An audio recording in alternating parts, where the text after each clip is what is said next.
Hello everyone, welcome to Sanmargaha classes. Next question from lithosphere.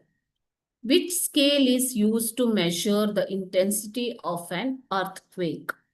Okay, which scale is used to measure the intensity of earthquake?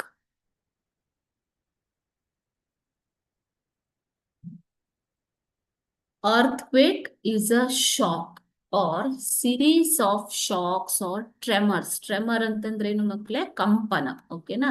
So ಭೂಮಿಯ ಒಳಗಡೆ ಆಗುವಂತಹ ಕಂಪನ due to sudden movement of crystal rocks generated within crust of or mantle. Okay, ಮೂರು layer ಇರುತ್ತೆ ಅಲ್ವಾ ಅರ್ಥಗೆ? ಯಾವುದು? Crust, mantle, and pore. Okay, so in crust or mantle, there is a sudden movement of rocks generated within. Okay, so that is called as, it creates tremors on the earth surface. Okay, so that is called as earthquake.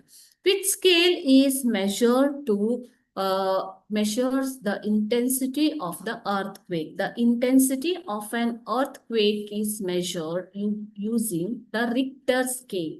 Richter ಮಾಪನದಲ್ಲಿ ಈ ಒಂದು ಭೂಕಂಪದ ತೀವ್ರತೆಯನ್ನ ಅಳೆಯುತ್ತಾರೆ. ಓಕೆನಾ? Thank you.